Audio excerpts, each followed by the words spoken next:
Okay, I'd like to call the meeting to order. Oklahoma City Metropolitan Area Public Schools Trust. First thing on the agenda is to approve the minutes of the November 2nd, 2010 Oklahoma City Metropolitan Area Public Schools Trust meeting. Is there a motion? So moved. Is there a second? We'll vote. Motion passes. Next item on the agenda is the financial reports. Mr. Winger.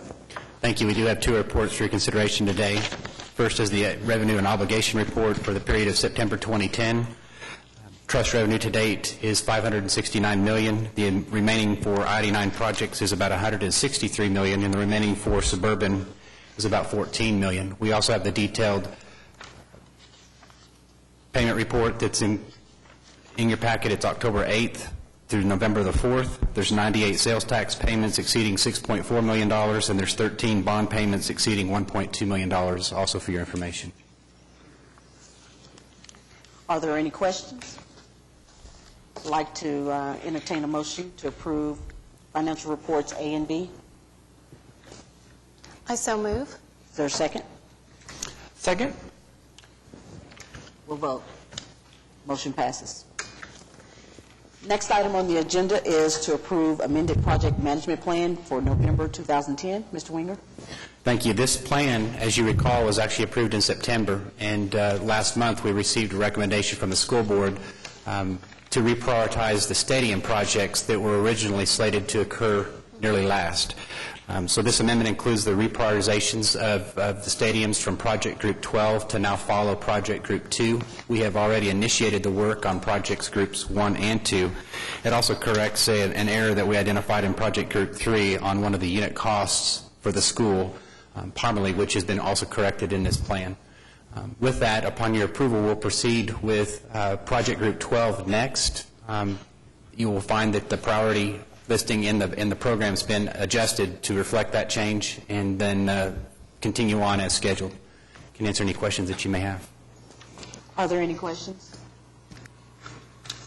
If not, I'll entertain a motion to approve the amended project management plan.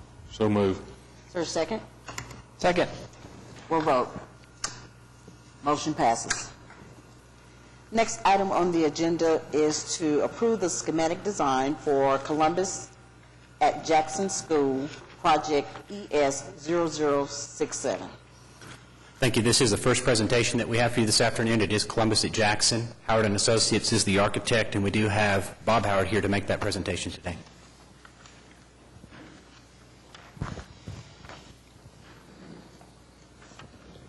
Thank you for allowing us to be here. As Eric says, we will be asking for your approval, schematic design phase for Columbus at Jackson. Columbus is an elementary school. We're placing it in a new building. They're moving out of their building to what is now Jackson Middle School. The location is at South 25th and South Villa. The existing school is a two-story building, as you can see in the picture we have here. It's requiring no new addition, and we'll be doing some site work and renovating the interior to meet the model program. The outline today will show you the existing building. We'll show you the site and facilities assessment. We'll go over 3 design schemes. We'll also show you the design schedule and the projected construction schedule with a cost estimate and answer any questions. The facility right now will be modeled for 778 students. The existing building is just under 100,000 square feet. It will be converted to a pre-K through a 6th grade. We will have all the model programs that you've seen in all the previous projects. And the site and facilities assessment, the one thing that we will be doing in addition to the ADA sidewalks, fencing, fire hydrants, parking, playground equipment, painting, and those kind of things, we also, in this particular project, will be sprinkling the building. That will allow us open stairwells and also to keep the corridors unrated. To begin with, Scheme 1 is our recommended plan. The facility is laid out in a very organized manner. The central area, what I call the central core, is in the blue, and you can see on this it says media. Right now that is an existing auditorium. That is no longer required for an elementary, so we plan to use that and keep the media center as the central focus in the building. There on the south, you also have, when you come into the building now, you have that is where the actual library is. We plan to change that to the administrative area. The site work we're doing is we're recommending an alternate, which will be a drop-off pickup lane with some additional parking. In addition to that, in the base bid, because the grade is 4 foot higher getting into the building, we'll be required to have a ramp and some additional steps. This is the close-up of the first floor. Also, one thing that this gym has, it does, by being a mid-high school right now, it does have a gym. So the gym will stay, no additional gym in the future. And however, in the future, if they do require additional classrooms, you can see a cross-hatched area, what would be the top right sheet, which would indicate where we could add some future classrooms. The cafeteria is over on the east side, the right side of the sheet. The major differences in the three schemes we'll present today is really the location of the media and the administrative area. The remaining classrooms and those functions tend to be basically the same layout. As you can see, you come in, we've added a front central entry, some steps going up that are right there, and that will be our new main entry. Currently, you have two side entries, and you never know which door to go into because they both carry equal weight and really do not identify what is the entry. With the requirement of the steps and the ramp, we've moved the main entry right here with a counter that will control access into the building. Before and after school, they may still use the secondary exits on either side. This is the second floor plan. It basically follows the same footprint that the ground floor does. I'll mention that the white space in the middle is the media center, and that's just a two-volume space, two-story volume space in that area. The other considerations up on this floor is we will have an art room, and we will have one additional computer lab that was a request of the staff. Let's see here. I am not sure why the other two recommended schemes are not showing up here, but I'll back up and I'll just explain to you the other two options.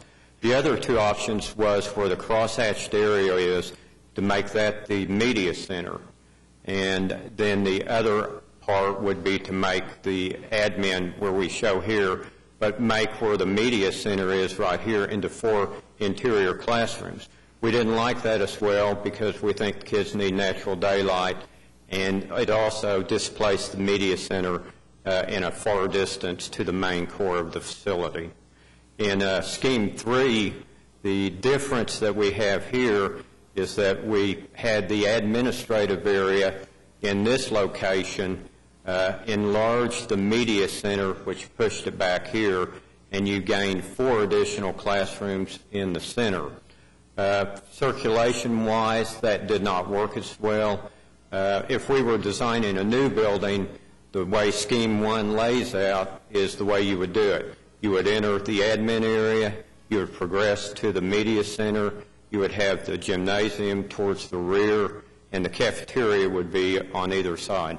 So we really do have a nice plan as a result of Scheme 1, and we'll be recommending this scheme.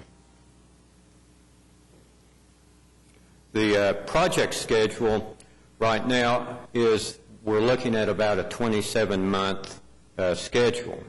The reason for this is the school is full, and the Jackson Middle School students will not be moving yet. I think the middle school projects follow this school to begin with, so they cannot be accommodated yet to move. So to phase a building that is totally full, we're going to have to extend the project months and move areas of 4 or 5 classrooms at a time. We've developed a plan where you have maybe 5 to 8 classrooms that we can move in and out of during the course of the project. The add alternate that I mentioned, which is the drop-off drive with the additional parking out front, is around $165,000. The total PIP budget is $5.1 million. Our estimate comes in about $4.9. We're under about $270,000. I will add that the budget we have done was very involved, even at the schematic stage. We had laid out all the administrative areas, laid out the media center, and laid out all the classrooms and functions and millwork and those kind of things. Went ahead and gave a cost to that, so we feel pretty comfortable with this. The only place that we have investigation to do would be with any site utilities out front, any storm drainage that needs to be repaired, and those are always the unknowns till you get your engineers involved. But we feel comfortable that we're on target to making budget. Any questions? Can you tell me if there were any accommodations that the community or staff requested that you weren't able to meet? One question they have, as they have in all the schools, is we'd love a toilet every 30 feet.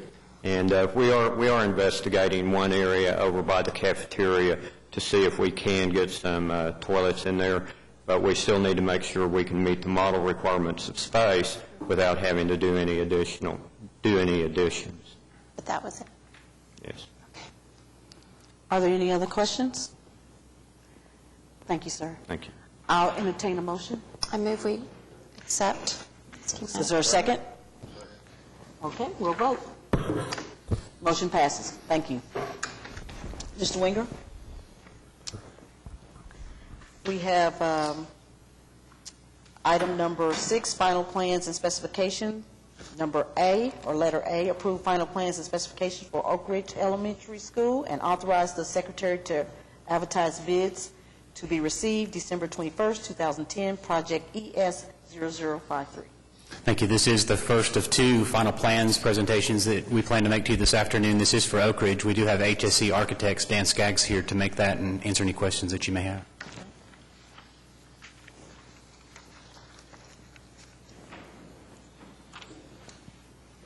Good afternoon. Good afternoon. I am presenting the final design for Oak Ridge Elementary School. It's 248 students, and we will be adding about 16,000 square feet to the existing 16,000 square foot main building, replacing some temporary classroom annexes that exist on site currently. So their student enrollment, in other words, will remain the same, but we'll be making it all under in a permanent building. And meeting code compliance issues, repairs to the existing building, as well as some unique site-specific needs that you may recall from our previous presentations, and of course all the program requirements.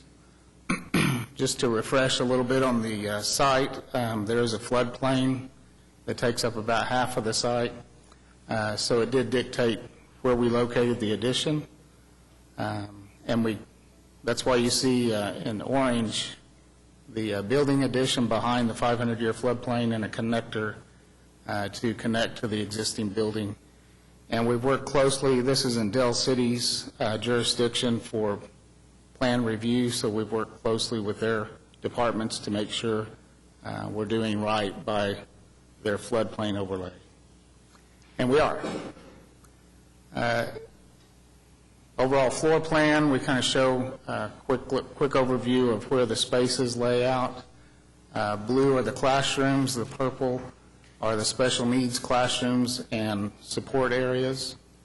The red is the administration. As you can see, it's a central location in the new addition, right next to the central entryway that is on the end of that connector that connects to the existing building. The orange in the hatched existing building is the cafeteria space. And again, you can see all the existing classrooms in blue in the existing building, as well as some administrative and special needs areas. The yellow is the media center, very near the central entryway. So again, trying to centralize that in the core of the school facility upon completion.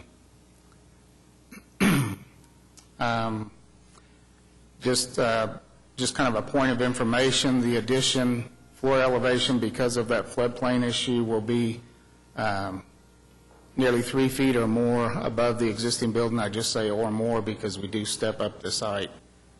We're kind of in a hill area once we get out of that floodplain, so we're kind of stepping up the site as with ramps inside the corridors. This is a rendering of that entry. You can see the white in the center. That's that centralized connector and central entryway. The silver V shape in the back is the media center. You remember it was the yellow on the plan. In the foreground and to the left, the tan area, that's the administrative wing, and then the classrooms are beyond that. This is our finish board, so it shows you some of the finishes. A couple main themes in the interior finishes that came from meetings with the staff and principal at the school, and those had to do with wayfinding, kind of directional cues that we can do with finishes. So that's how we ended up with the dashed colors on the floor pattern plan.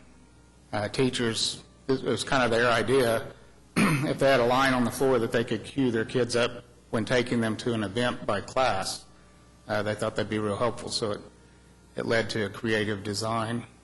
And also the graphics, you can see kind of key inspirational words in the media center, again, worked out with staff at the school. The lower left picture kind of shows that entry connector that will have a lot of natural daylight coming from that north side, but they are insulated panels, better than insulated glass. You can't see out of them. We have punched windows for visual sight in key areas, but the whole wall we didn't want to be glass for two reasons. The staff tipped us off that they have a lot of trouble with vandalism, especially during the summer in this area. So broken glass is a key concern. And we've limited glass throughout the school, really. And that also just happened to be in keeping with the existing design of the existing building. They have, for instance, a couple of punched windows in each classroom rather than a whole wall of windows like we've seen at other elementary schools. So we kind of kept with that and used this vandal-resistant panel like you see at the entryway in that location rather than having a wall of glass that we might have been tempted to do. So a few interesting, unique things to this school. We come to the estimate. We estimate that we are right at program budget at $3.1 million. We had an estimate done towards the end of the final design phase by a third party, and subsequent to that we made a few design tweaks to get within budget and added a couple of alternates, those being enumerated here. I'll just go through them quickly. The school requested some kitchen equipment like a new freezer and a new range.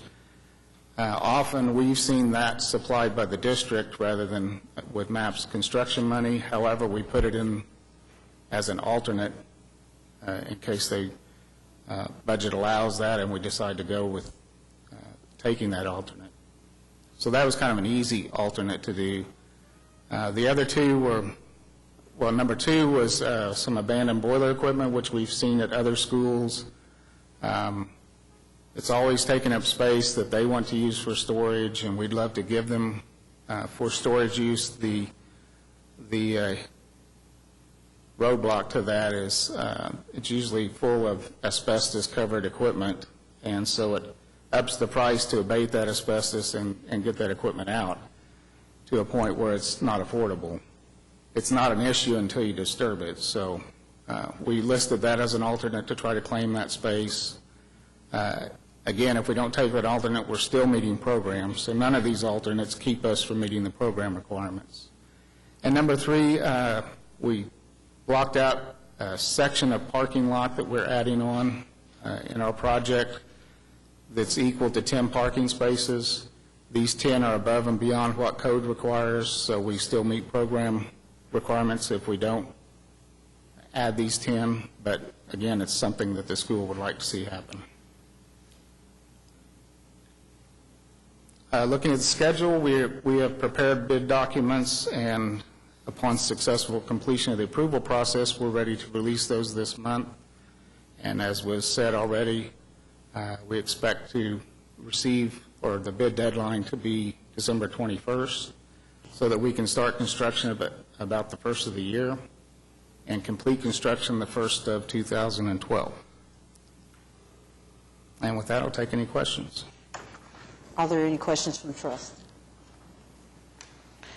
If not, you have a question? Just a quick one. So were there any requests made by the community or staff that you weren't able to accommodate?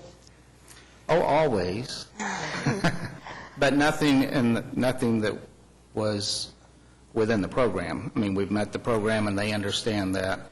Things like the 10 additional parking places, the kitchen equipment, those things are... Mostly the alternates that we have were requests that they made. And, of course, every school wants an additional 10 classrooms or, you know, that typical thing. But I feel like they're happy with our design. Any other questions by the trust members? Thank you, sir. Thank you. I'll entertain a motion. I move to approve final plans and specifications for Project ES 53. Is there a second? I'll second. We'll vote. Motion passes. Item number 6B, to approve the final plans and specification for Belle Isle Middle School and authorize the secretary to advertise for bids to be received December 14, 2010, Project ES 0048. Mr. Winger. Thank you. This is our final presentation for you this afternoon. It is final plans and specifications for Belle Isle, and Renaissance Architects is here to make that presentation and answer any questions that you might have.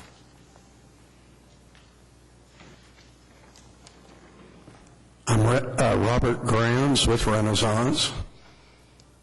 I will be giving the final plans presentation, and on the outline it contains the scope of the project, the site and facilities assessment, the site aerial view, the proposed site plan, front entry, vehicular access, interior improvements needs, the building floor plans, interior concepts, cafeteria, conference room, media room, and corridors, cost estimate, construction phasing, and questions and answers. On the scope of the project, it contains the site improvements, the renovation of the entry, administration area, providing secondary administrative areas. We're enlarging the cafeteria relocation and enhancement, and providing for the media center, computer lab, art facilities, science rooms. We'll have a new classroom building. After that is built and completed, the removal of the portable classroom buildings, and all this will comply to current standards. On the site facility assessment, we'll be enhancing the front facade of the main entry. We'll be restriping the parking lot and adding to the loading zone expansion, repair and replacement and adding sidewalks as needed, improve the landscaping, irrigation to meet city zoning requirements. We'll be providing a new fire lane, installing new fire line and hydrants. We'll be replacing the basketball backdrop and fence. We'll be adding area drains as required and repairing and repainting the bus canopy. On the side aerial view, the dotted areas represent the existing sign to be relocated. We'll be providing an alternate parking and entrance with extended drop zone, proposing a new entry canopy. We'll also be adding, as I discussed, the new classroom addition, relocation of the baseball diamond, relocation of the soccer, and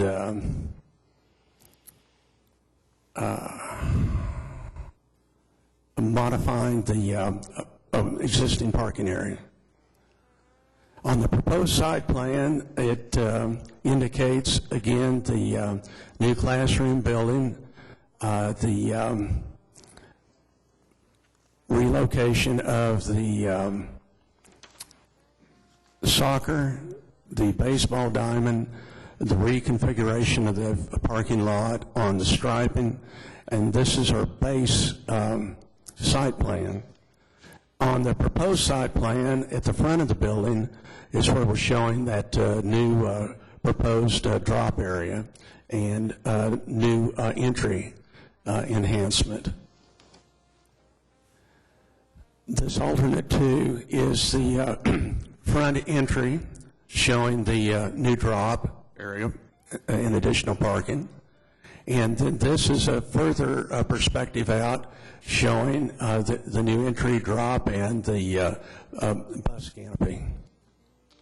On the interior improvements as needed, we're going to be adding security at the vestibule, kitchen equipment, replacing most of the ceilings, replacing the carpeting and flooring, providing new storage as needed, providing new ADA hardware, and providing accessible restrooms, doing an upgrade on the fire alarm.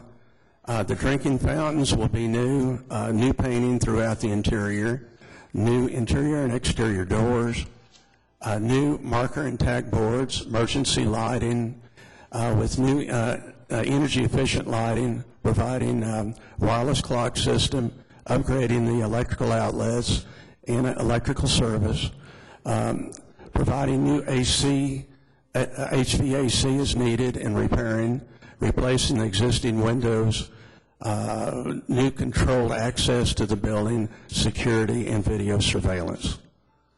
On the floor plan, at the upper portion is the new classroom addition, which contains the 6th, 7th, and 8th grades, new science rooms, new media center, new computer, and on the existing building, we're enlarging the administration area and adding an additional classroom and enlarging, making modifications to the cafeteria.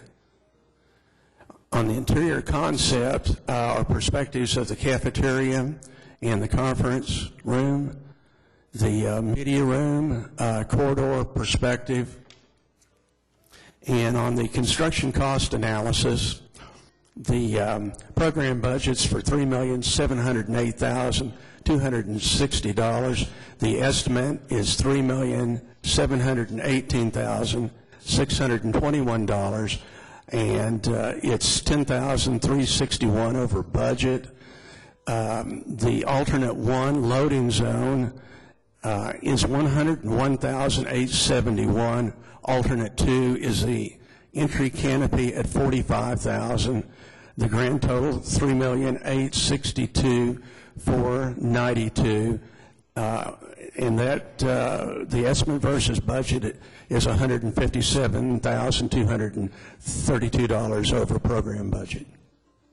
On the project schedule, the schematic design was from February to July of 2009, preliminary design August 2009 to February 2010.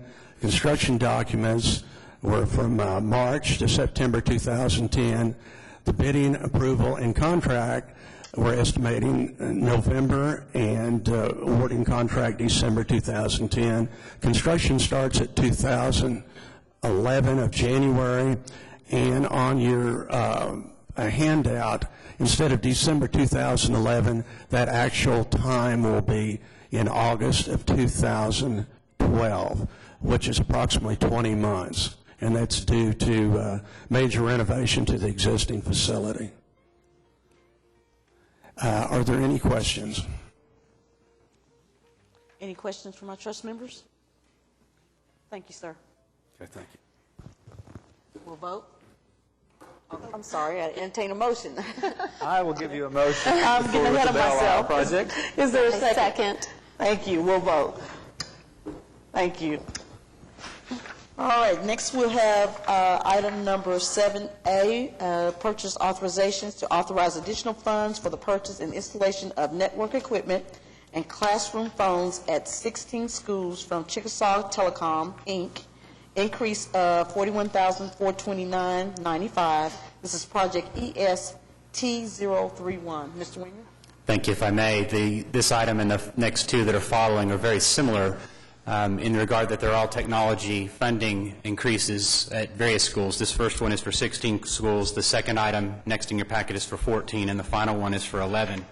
We found the same oversight in all three of these original authorizations, and so each is increasing incrementally. The first one is for $41,429.05. And again, it's for some fiber network connectivity hardware that's required at each of these schools, and this is the amount that we're requesting to go over. The second and third items have the amounts listed as well, and I would be happy to answer questions on any or all three.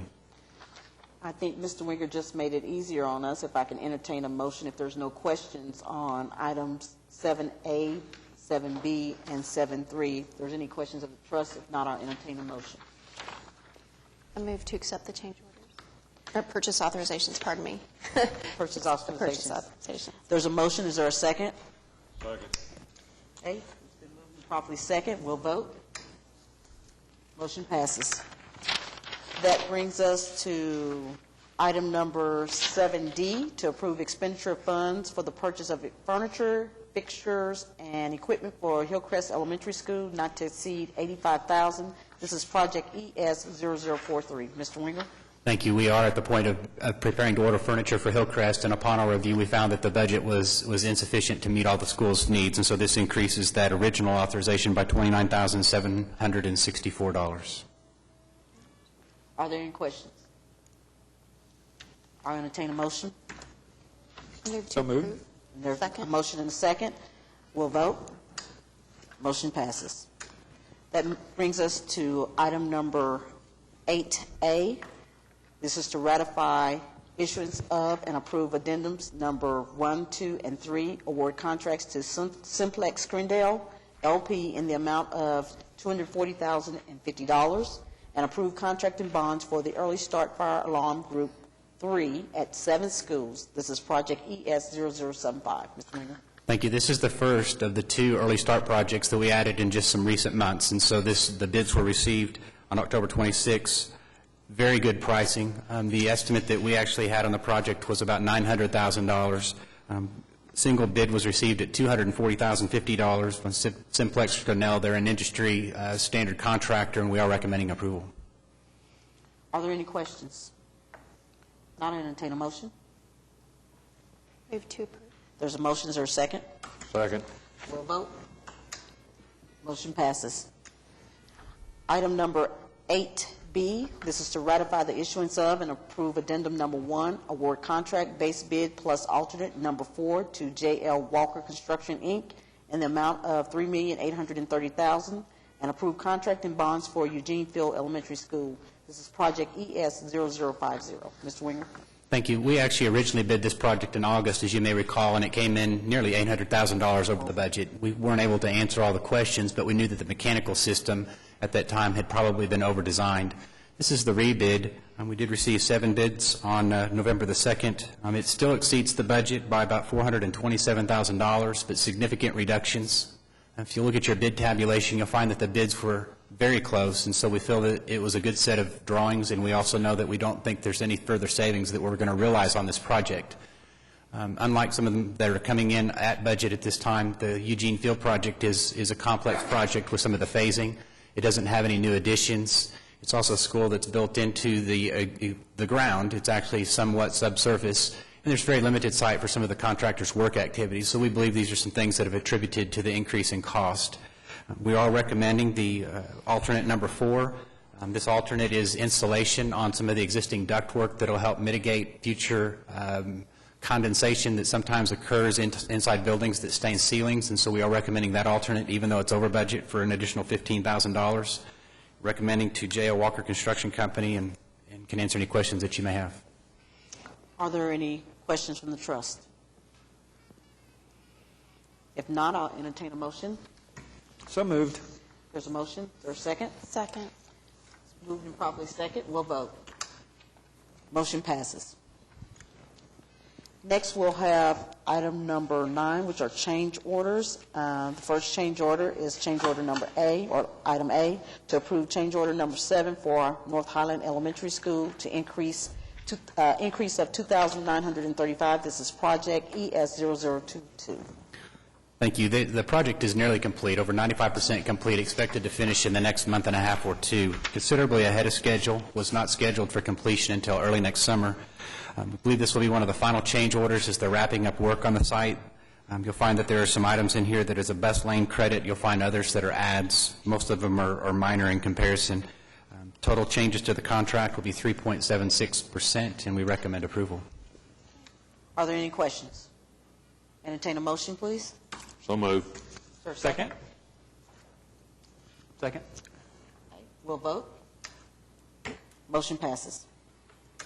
Next is change order item 10, item number B, to approve change order number 8 for Putnam Heights Elementary School, increase of $137,140, project number ES0028. Thank you. This change order actually represents a significant increase, and I'm going to bring your attention to 3 of the items. They're all actually related to the media center revisions. This is item number 4, item number 7, item number 10, and item number 10 and item number 11. During the completion of construction, the media center was originally to be located in the basement, and once it was constructed, we realized that the adjacencies to the computer lab and some of the finishes and the availability of space were not what were anticipated by plan. And so at the school's request, they were actually getting ready to relocate the media center back to its original location in a classroom that was going to be more serving of the needs. And so it was decided that we would proceed very quickly, since the project is nearly complete, and actually relocate that media center permanently. And so this change order incorporates 3 items. They total, for just those 3, nearly $70,000 to get that media center relocated and then convert what was the media center back to a classroom. So that accounts for the majority of the change, but it was required to ensure equity with the other schools. It was an oversight from multiple parties, but something that really just needs to be done. And so we are recommending it. Work is actually underway to make sure that they can receive that new media center as quickly as possible. Total changes on the project, or in this change order, is there's 13 items. There's 77 days, which we're into those days now to complete that media center for about an 8% total increase in the contract. And I can answer any questions that you might have. Are there any questions, Ms. Claudia? Can you tell us, so did you say that the current media center that will be moved to another location, that's going to be converted back to a classroom? It already actually has been converted. It was in the basement. And so what we did was we exchanged classroom upstairs back to media center permanently, so it doesn't look like a classroom. It has the circulation desk. It has all of the new bookshelves and things that you would assume to have already been included as a part of the MAPS project. What the space was vacated as the remodeled media center has been abandoned was returned to a classroom. So we more or less just exchanged space upstairs for downstairs. Okay. And since it's over about 8.13%, can you just tell me, if you happen to know off the top of your head, how many of the projects that we're in the process of completing or that we've completed have gone over, say, the 5% or in that? Would you say it's rare, it's unusual? I would say it's few, but I wouldn't say that it's rare. There's several that have exceeded the 5% mark. And as you'll recall, we budget 4% in contingency for new construction and 6% for renovations. And we've hit 6% regularly on several schools, but then there's others that are below that. Okay. There is adequate contingency within the project to clearly cover this, and we have adequate program contingency that I might have reported last month, about $17 million if it were needed, but we're not needing that for this change order. Okay, great. Are there any other questions? If not, I'll entertain a motion, please. Move to approve. Thank you. Is there a second? Second. Okay, we'll vote. Motion passes. Next on the agenda is 9C, to recommend the Board of Education Independent School District Number 89 approve change order number 3, Capitol Hill High School, increase of $105,043.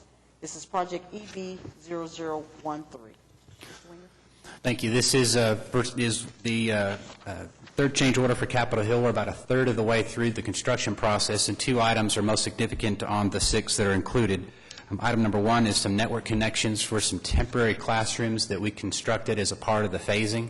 They did not include the required network for classroom instruction, and so $23,650 will help cover that cost.